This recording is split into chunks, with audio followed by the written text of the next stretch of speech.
என்னுடைய பேர் சதீஷ்குமார். நான் நேட்டிவ் தூத்துக்குடி மாவட்டம் விளாத்திக்குளம். நான் வந்து விஓ நாகப்பட்டினம் எடுத்திருக்கேன். பார்த்தீங்கன்னா +2 வரைக்கும் கவர்மெண்ட் ஸ்கூலில் படித்தேன். +2ல் பார்த்தீங்கன்னா எங்கள் டீச்சர் வந்து நீ எம்பிபிஎஸ் ஆகணும் அப்படிங்கிறாங்க. ஆனால் +1லேயே பார்த்தீங்கன்னா +2ல் டீச்சர் அடித்து பின்னாடி எம்பிபிஎஸ்னு வச்சுருக்கோம். ஆனால் +2ல் பயாலஜிக்கு டீச்சரே கிடையாது. ஆனால் +2 கம்ப்ளீட் பண்ணோம். எனக்கு வரக்கூடிய சப்ஜெக்ட் பார்த்தீங்கன்னா மேக்ஸு சயின்ஸ் மட்டும்தான் வரும். மேக்ஸில் பார்த்தீங்கன்னா அவுட் ஆஃப் 100 எடுக்கணும். சயின்ஸில் வந்து கம்ப்ளீட் பண்ணணும். ஒரு 200னா 200 எடுக்கணும். இது மட்டும் தான் எய்மாக இருக்கும். வேறு எந்த சப்ஜெக்ட்டுமே வராது. ஆனால் படிச்சுக்கிட்டே இருப்போம். புரிஞ்சு படிக்கக்கூடிய சப்ஜெக்ட் மட்டும் படிச்சுக்கிட்டே இருப்போம். ஆனால் டீச்சர் சொல்கிறாங்க, கெமிஸ்ட்ரி டீச்சர் நீ வந்து ஒரு எம்பிபிஎஸ் டாக்டர் ஆகணும், நீ படி அப்படிங்கிறாங்க. ஆனால் +1லேயே பயாலஜி சார் இல்லை. +2 கம்ப்ளீட் பண்ணுறோம். அதுக்கடுத்து இன்ஜினியரிங் காலேஜில் ஜாயின் பண்ணுறேன். எங்கள் ஃபேமிலியில் பார்த்தீங்கன்னா எல்லாருமே மெக்கானிக்கல் ஃபீல்டு தான் ஒர்க் பண்ணுறாங்க. எங்கள் பெரியப்பா வந்து ஃபாரினில் வந்து மெக்கானிக்கல் ஃபீல்டில் ஒர்க் பண்ணுறாங்க. அதனால் அவங்க சொல்லி நான் மெக்கானிக்கல் இன்ஜினியரிங் தூத்துக்குடியே எடுக்கிறேன். தூத்துக்குடி கவர்மெண்ட் இன்ஜினியரிங் காலேஜில் எடுக்கிறேன். 4 வருஷம் கம்ப்ளீட் பண்ணுறேன். அதுக்கடுத்து ஃபாரின் போகணும் அப்படின்னு சொல்லிட்டு பாஸ்போர்ட்டும் உடனே எடுக்கிறேன். 2014 கிளியர் பண்ணேன், முடித்தேன் இன்ஜினியரிங் காலேஜ். அதுக்கடுத்து உடனே பாஸ்போர்ட் எடுக்கிறேன். 2 வருஷம் வந்து ஃபாரின் போகணும் கொஞ்சம் ட்ரை பண்ணிகிட்டு இருக்கேன்.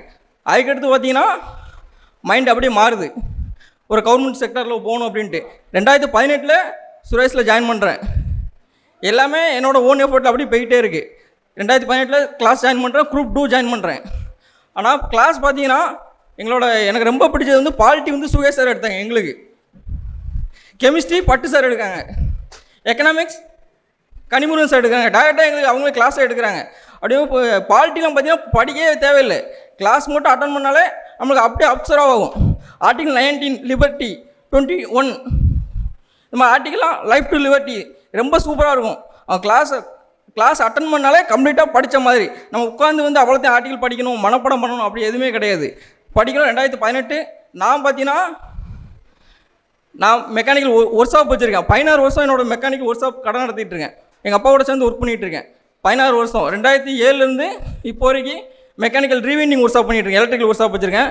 எங்கள் அப்பா கூட சேர்ந்து தான் நான் பண்ணிக்கிட்டு இருக்கேன். ஆனால் காலேஜ் படிக்கும் போதே அதுலேருந்து பண்ணிக்கிட்டே இருக்கேன், வேலை பார்த்துக்கிட்டு இருக்கேன், இப்போ வரைக்கும் பண்ணிகிட்டு இருக்கேன். ஆனால் எங்கள் ஃபீல்டில் பார்த்தீங்கன்னா எங்கள் வீட்டில் யாருமே கவர்மெண்ட் ஜாப் கிடையாது. யாருமே டிகிரி முடிக்கலை. நான் தான் ஃபஸ்ட்டு டிகிரி முடிக்கிறேன். எங்கள் அக்காவுக்கு மேரேஜ் நடக்கு. நான் இன்ஜினியரிங்கே கம்ப்ளீட் பண்ணல, +2 தான் முடிச்சிருக்கேன். ஆனால் மேரேஜ் கார்டில் இன்ஜினியர்னு போட்டேன். பிஏ அரியர் பார் கூட போடல, அவ்வளோ கான்ஃபிடென்ட்டு அந்த மாதிரி போட்டோம். பார் கூட போடல, இன்ஜினியர்னே போட்டாச்சு. அதுக்கடுத்து பார்த்தீங்கன்னா +2 2018 குரூப் 2 எக்ஸாம் வருதுன்னு பார்த்தீங்கன்னா நோட்டில் சப் ரிஜிஸ்ட்னு போட்டாச்சு. என்னென்னா கான்ஃபிடென்ட்டு 2018 நான் வந்து கடை வச்சிருக்கனால கன்சிஸ்டண்ட்டாக படிக்க முடியாது. நான் எங்கள் ஊர் என்னோட நேட்டிவ் பார்த்தீங்கன்னா குளத்தூர். இங்கேருந்து ஒரு 28 கிலோமீட்டர் தான் வரும். நான் பைக்கில் ட்ராவல் பண்ணி தான் கிளாஸ் அட்டன் பண்ணிட்டு போய்கிட்டு இருப்பேன். நான் ஒரு 14 கிலோமீட்டர் ட்ராவல் பண்ணி வந்திருக்கேன். ஒரு கஸ்டமர் கால் பண்ணி இந்த மாதிரி கம்ப்ளைண்ட் வாப்பா அப்படின்னா அப்படியே திரும்பி யூட்டன் போட்டு போயிடுவேன். இந்த மாதிரி போயிட்டே இருக்குது. ஒரு கன்சிஸ்டண்ட்டாக படிக்க முடியல. 2022 குரூப் 4 அட்டன் பண்ணுறேன். கிளாஸ் வருது, ரொம்ப சந்தோஷமாக இருக்குது. இது கிளியர் பண்ணிடலாம் அப்படின்ட்டு. என் தங்கையோட மேரேஜ் அப்படின்னா அதுவும் ஒரு பிரேக்கப் ஆகுது. கண்டினியூவாக படிக்க முடியல, விட்டாச்சு. 2023 அந்த கால் 4ல் ஒரு 8 மாதம் தூத்துக்குடியில் ஸ்டே பண்ணி படித்தான். அந்த 8 மாதம் மட்டும்தான் கன்சிஸ்டண்ட்டாக படித்தது. 2019 குரூப் 4லே நான் கிளியர் பண்ணிட்டேன்னு சொல்லி எல்லாத்தையும் சொல்லிட்டேன். ஆனால் நான் கிளியர் பண்ணேன், எனக்கு மட்டும் தான் தெரியும் கிளியர் பண்ணலைங்கிறது. என்ன பண்ண அப்படின்னா மேக்ஸில் 25 அவுட் ஆஃப் 25. நான் மேக்ஸில் அவுட் ஆஃப் 25 எடுத்து நான் பாஸ் பண்ணிட்டேன் அப்படிங்கிற ஒரு நம்பிக்கை மட்டும்தான் இருக்கும். நான் பாஸ் பண்ணலங்கிறது தெரியும். ஆனால் மேக்ஸில் 25 அவுட் ஆஃப் 25. அப்படின்னா மேக்ஸு சயின்ஸ் மட்டும்தான் எனக்கு ஃபுல் எஃபோர்ட்டோட படிப்பேன். அது மட்டும் தான் வரும். மித்த எல்லாமே பார்த்தீங்கன்னா இன்ஸ்டியூட்டோட எஃபோர்ட் தான். அவங்க கூட டெஸ்ட் பேஜ் கைடன்ஸு இந்த மாதிரி போயிட்டு இருக்கிறது தான். ஆனால் எனக்கு படிக்கிறதுக்கு ரொம்ப சப்போர்ட் பண்ணவங்க பார்த்தீங்கன்னா எங்கள் அப்பா, எல்லாரோட ஃபேமிலியும் தான். அவங்கவுங்க ஃபேமிலி சப்போர்ட் பண்ணலைன்னா யாருமே படிக்க முடியாது. அப்படி தான். இது சொல்கிறதுக்கு ஒன்றுமே இல்லை. அவங்க ஃபேமிலி சப்போர்ட் பண்ணால் மட்டும்தான் அவங்களால அச்சீவ் பண்ணவே முடியும், இல்லைன்னா முடியாது. ரொம்ப சப்போர்ட் பண்ணதுன்னா என் படிக்கிறதுக்கு எங்கள் சித்தப்பா ரொம்ப சப்போர்ட் பண்ணார். எல்லாமே பார்த்தீங்கன்னா நான் ஒரு 8 மாதம் இங்கே தங்கி படிக்கிறதுக்கு நான் 80,000 கொண்டு வந்தேன். 80,000 நான் ஓனாக சம்பாதிச்சு கொண்டு வந்தேன்.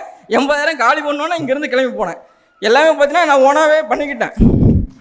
ஆனால் மிகப்பெரிய சப்போர்ட்னு பார்த்தீங்கன்னா எங்கள் அப்பா தான். ஆனால் வாழ்க்கையில் வந்து பெறக்கூடிய ஒரு சின்ன சந்தோஷம் வந்து என்கிட்ட இல்லை. ஏன்னா எங்கள் அம்மா இறந்து 22 வருஷம் ஆச்சு. அப்படிங்கும்போது நம்ம ஒரு ஆண் பார்த்தீங்கன்னா அவங்க அம்மா தான் எதுனாலும் சப்போர்ட் பண்ணுவாங்க பையங்களுக்கு, பொண்ணுங்களுக்கு அப்பா ரொம்ப சப்போர்ட் பண்ணுவாங்க. அப்படிங்கும்போது நம்ம ஒரு இதுக்குள்ளே போகணும் அப்படின்னு நினச்சிங்கன்னா ஒரு அம்மா இருந்தாங்க அப்படின்னா நம்ம எதுனாலும் சண்டை போட்டு வாங்கிடலாம். ஆனால் பெண்ணுனா அப்பா மூலியமாக சண்டை போட்டு வாங்கிடலாம்.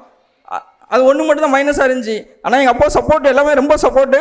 எங்கள் அப்பா இங்கே வந்திருக்காங்க, அவங்க மெக்கானிக். ஆனால் இப்போ சுகேஷ் சார் வந்து பாலிட்டி கிளாஸ் நடத்துவாங்க. எங்கள் அப்பா பார்த்தீங்கன்னா அந்த பாலிட்டி அந்த அரசியல் பழைய இதெல்லாம் பேசுவார். ஆனால் டேட்டா தான் மிஸ்மேட்ச் ஆகுதான்னு செக் பண்ணி பார்ப்பேன். அந்த ஆர்டிக்கிளோட இயரு, இந்த அவமண்டி இப்போ போட்டாங்க, கலைஞர் பேரில் இது நடந்துச்சு, எல்லாமே இயர் டேட்டாவே சொல்லுவார். நான் எதுவுமே யார் சொல்லாமல் நம்ப மாட்டேன், கிராஸ் செக் பண்ணி பார்க்குறது என்னோட பழக்கமாகவே இருந்துச்சு. ஆனால் எங்கள் அப்பா பழைய இந்த அரசியல்லாம் பேசுவாங்க. நான் சும்மா 19 பேசுகிறாரு அப்படின்னு நினச்சிட்டே இருப்பேன். ஆனால் வந்து செக் பண்ணி பார்த்தா எல்லாமே கரெக்டாக இருக்கும். எல்லாருக்கும் வணக்கம். சுரேஷ் அகாடமிக்கு மிக நன்றி. Suresh IAS Academy.